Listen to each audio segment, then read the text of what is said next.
psicóloga, ustedes la conocen, nos ha acompañado ya en reiteradas ocasiones.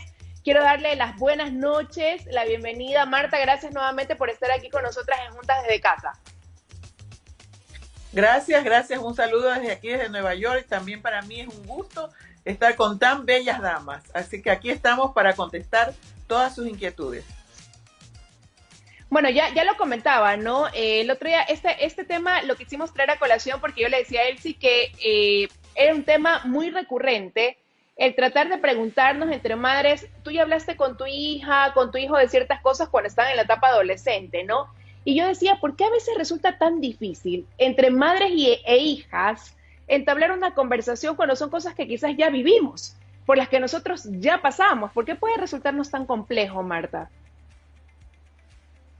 Bueno, porque realmente nosotros tenemos una postura en la que pensamos que tenemos que ser casi que infalibles. Nosotros pensamos que a nuestros hijos, ante nuestros hijos, nosotros debemos tener posturas rígidas. Sobre esto está bien, esto está mal. Y vienen los adolescentes y nos hacen unas preguntas que nos mueven el piso. Yo te voy a poner un ejemplo. Yo soy muy tradicional como mamá y soy muy tradicional como persona. Y resulta que mi hija me dice, mamá, me quiero poner un piercing. Y yo le digo, no, mijita, tú no te puedes poner un piercing. ¿Pero por qué no me puedo poner un piercing? Le digo, porque la Biblia dice que no hay que perforar el cuerpo. Me dice, bueno, la Biblia dice que hay que cuidar el cuerpo, mamá. Entonces, ¿por qué te engordas? Entonces, así, porque ellos tienen un razonamiento totalmente diferente al que nosotros teníamos a su edad. Y los padres tenemos que estar preparados para todas esas preguntas de nuestros hijos. Cuando viene una hija y te dice, mamá, ¿qué tiene de malo que yo conozca sexualmente a mi novio antes de casarme? Pero mamá, o sea, yo no voy a tener la sorpresa el día de mi boda. Y ante eso, ¿qué contestamos? Entonces los padres tenemos que definitivamente prepararnos para nuestros hijos en la actualidad, porque muchas veces tienen mucha más información de la que nosotros podemos imaginar. Sí, Marta, y precisamente eso, ¿no? Ya tienen al alcance, tal vez es una generación diferente a la nuestra, e incluso más atrás, de este acceso a información debido al Internet, a los buscadores. Entonces, ya Liz lo decía, esta dificultad, incluso cuando son mujeres, ¿no? Empieza la adolescencia y empieza este cambio hormonal, empieza también a llegar la menstruación, cómo hablar de este tipo de temas con nuestras hijas sin que tampoco llegue el punto de satanizar diferentes temas. Bueno, te voy a hablar de manera cruda. ¿Tú te imaginas una madre que me diga, mi hija tiene 11 años, será de hablarle de la menstruación? Caramba, tu hija ya supo de la menstruación de que estaba en la escuela. Entonces, por favor, la información que llegue primero a tu hijo es la que va a tener preponderancia en su vida. Entonces, si tú le vas a explicar las cosas de una manera irreal, nos vamos a topar con chicos que se ríen de nosotros, de nuestra poca capacidad. Nosotros tenemos que saber por qué son las reglas. Nuestros hijos ya saben de sexo. Nuestros hijos ya saben lo que es un deseo sexual. Es increíble cuando el padre se me pone rojo y yo le digo, o sea, que tú crees que tu hijo de 13 años no se masturba. Y se pone, no, yo no creo que mi hijo haga eso, por favor. Ese querer mantenernos en esa burbuja en la que nuestros hijos no tienen la información de primera mano que debe ser de nosotros, nos hace llegar tarde y nos hace parecer ante ellos incluso tontos. Entonces yo le digo a los padres, así como los chicos tienen acceso a la información, nosotros también la tenemos. Eso de, ay, yo no nací con un manual bajo el brazo, eso ya no funciona. Hay bastante información para que tú sepas cómo manejarte con tu hijo dentro de los principios y las normas que ustedes tengan como familia. Si tú se lo enseñaste a tu hijo de pequeñito, desde pequeñito le enseñaste el cuidado y el valor de su cuerpo, difícilmente en la adolescencia van a hacer cosas que no deben. Ahora, Marta, pero ¿cómo saber cuándo es el momento ideal? ¿Por qué se lo digo? El otro día la conversación era esta, ¿no? La menstruación de las niñas. Entonces una amiga decía, pero mi nena todavía es chiquita, 9 años, 10 años, pero ya está entrando ese proceso.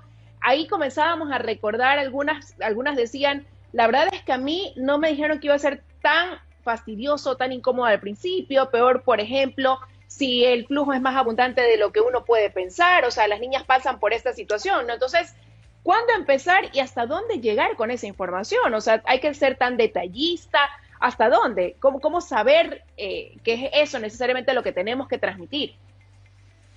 O sea, el hecho de que te va a venir la menstruación, tienes que saberlo, de que empiezas a conocer el mundo. Desde los 3 años tú tienes que saber, debes enseñarle a tu hijo que ella está en un proceso de crecimiento, que más adelante su cuerpo va a cambiar. Se lo tienes que decir de manera natural desde los primeros años. ¿Por qué vamos a esperar a los 8 o 9 años? A mí me vino la menstruación a los 8 años. ¿Te imaginas que mi mamá, tan sabia que me tuvo joven, no me hubiera explicado? Yo hubiera pensado que era un fenómeno. Menos mal que me lo explicó desde pequeña. ¿Cómo le enseñas a un niño a evitar un abuso sexual si no le enseñaste desde pequeñito lo que es su cuerpo y lo que el cuerpo puede sentir y hasta dónde debemos de llegar? Es increíble cuando el niño te pregunta algo y tú le das la explicación, tú conoces a tu hijo y tú ves su carita de satisfacción. Hasta donde ves su carita de satisfacción, hasta ahí debes de hablar. Por ejemplo, mamá, papá, ¿cómo es que se hacen los niños? Bueno, pues el papá y la mamá, en el momento en que adquieren un compromiso, porque si le dice cuando se casen no te van a creer, papá y mamá cuando adquieren un compromiso unen sus cuerpos y entonces conciben un bebé. Ay, pero ¿y cómo lo unen? Bueno, el hombre tiene una erección de la manera más natural y pues la vagina de la mujer se prepara para que entre el pene y haya una fecundación. Y eso es todo. No tienes que decirle que se mueve así, que si la pones así, o sea, esos detalles no caben. ¿Me explico? Nosotros somos padres y como padres tenemos que tener criterio, tenemos que prepararnos y tenemos que educarnos. No podemos quedarnos con, ay, es que yo no sé, ay, es que tengo miedo. O sea, imagínate una mamá que dice, ay, es que mi hija tiene 10 años y no sé si decirlo o no. ¿De qué estamos hablando? Los padres no tenemos que tener miedo. Tenemos que estar sumamente preparados y no asombrarnos. Me acuerdo cuando una paciente me dijo, Marta, mi hijo tiene 3 años y se está tocando el pene. Y mira que muchas personas nos están oyendo y ya están con los pelos de punta. Cuando no es así, esta es la realidad.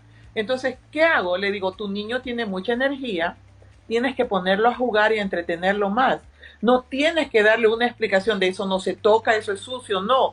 Tienes que entretenerlo. Pero Marta, ¿cómo lo sé? Tienes que prepararte, cualquiera que sea la edad de tus hijos. Por favor, busca la información, pero profesional. Cuidado con buscar una información que no es la adecuada para nuestros hijos. Yo tenía dos preguntas, Marta, creo que una ya está prácticamente contestada, ¿no? Desde temprana edad, pero ¿cuál es la edad idónea para hablar de sexualidad o de sexo explícitamente con nuestros hijos para no crear tal vez un morbo o curiosidad que vayan a internet a buscar y a la final encuentren información que vaya en contra de la explicación que nosotros le estemos dando de acuerdo a los valores de cada hogar, ¿no? ¿A qué edad y de qué forma? Bueno, lo de qué forma ya puso un ejemplo que ya me ha quedado un poco claro. Los niños desde que son pequeñitos, te estoy hablando de 2 años, ellos observan y ven diferente los niños de las niñas. Desde los 2 años, 2, 3 años, ellos tienen que saber que niños y niñas son diferentes, que físicamente son diferentes. Desde esa edad, desde siempre. Nosotros tenemos que crecer con la conciencia de que somos hombres y mujeres y las diferencias físicas que hay. Claro, ahora con tanta cosa ya está súper confuso el tema, pero realmente desde pequeñitos, 2, 3 años, porque el niño, de pronto, yo les digo a los padres, los niños no tienen malicia. El pudor aparece cuando el niño ya en sí empieza a tener un sentido de lo que es su cuerpo. Si quieres tener una edad precisa, yo lo haría desde los 2, 3 años, pero si de pronto tienes temor, en cuanto tú ves que el niño ya se cubre, ya se tapa, ya tiene vergüenza, ese es el momento preciso en el cual tienes que hablarle de sexualidad. Ahora, Marta, suena quizás Perfecto. sencillo, ¿no? Desde cierta óptica, pero la realidad es que, bueno, mi hijo todavía es muy pequeño, pero yo sí escucho a mis amigas que les resulta difícil. Y siendo mamás que quizás uno considera son modernas, ya en esta etapa de la adolescencia, ¿no? Cuando llega el momento de enfrentar esto, y es cuando te das cuenta que a lo mejor no estabas completamente preparado. Usted ya ha dicho, hay que informarnos. ¿Qué tan útil puede ser recurrir a libros, a compartirlos con ellos, a cuentos? Porque son las cosas que escucho entre mis amigas que ya están pasando por esto, ¿no? Entre ellas se recomiendan, mira, hay este libro, sobre todo si tienes hijos varones y se te hace más difícil todavía tratar el tema entre madre e hijo, apóyate con libros. ¿Qué tan bueno puede llegar a ser?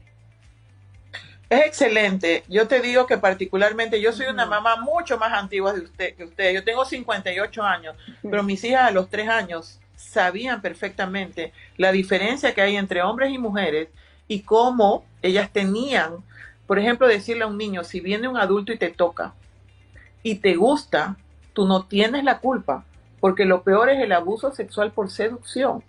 Entonces, si al niño no se le ha enseñado y le gustó, se siente malo y se siente parte de eso y nunca lo va a contar. Entonces, por supuesto que sí. A mí lo que más me ayudó, mi papá era PhD en educación y él me regaló, apenas fui mamá, una enciclopedia española que hablaba de sexualidad, que era para niños de 3 años. Y en esa enciclopedia estaba todos los dibujitos y todo bien diagramado. Y eso fue lo que a mí me dio la pauta para yo poder sentarme a conversar con mis hijas acerca de eso. Por supuesto, instrúyete, ilústrate, cómprate un buen libro, pero mira quién es el autor, mira los antecedentes, porque no toda información construye, hay información que destruye. Sí, exactamente. Ese es el problema y creo que el temor de muchas madres, y me incluyo, este acceso también que es muy fácil hoy en día a tantas cosas debido al Internet, y es el que tal vez tenemos el temor de que vaya a distorsionar los conceptos la explicación que cada madre le da.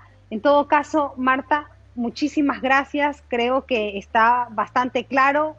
Yo tenía unas dudas. Yo soy una de esas madres que estaba así como que a qué edad empiezo y de qué forma, pero yo creo que ya me ha dado luces y creo que también a muchas amigas y a ti también, Liz, ya te ha dado luces de cómo abordar este tipo de temas. Elsie, si no comenzamos ahora, y Liz, si no comenzamos ahora, se nos van a adelantar y les va a llegar una información tergiversada. Comencemos ayer. Sí. Y pidamos sabiduría, Marta, para hacer esto. Y algo más, rapidísimo, ¿no? Porque el tiempo se sabe vuela. En esto es tarea de papá y mamá, porque quizás muchas veces se asume que en el caso de las niñas es la mamá la que debe afrontar la conversación, y en el caso de los niños es el papá que tiene que afrontar esa conversación. Hay hogares donde no están los dos presentes, evidentemente, ¿no? Entonces, en ese sentido también su recomendación. No seamos sexistas. Tanto papá como mamá pueden ayudar a sus hijos. No hay para qué limitarnos. Yo, porque yo sea mujer, le puedo igual enseñar a mi varón. Y si soy papá, también le puedo enseñar a mi niña. Así que no nos limitemos. Gracias, gracias Marta, muchísimas gracias. La verdad es que siempre es un gusto tenerla a usted, compartir con usted las recomendaciones de los diferentes temas que hemos conversado. Siempre va a haber la oportunidad y gracias por su apertura. Gracias también. Un abrazo. Un abrazo. Bye. Otro abrazo para usted, que tenga una buena noche.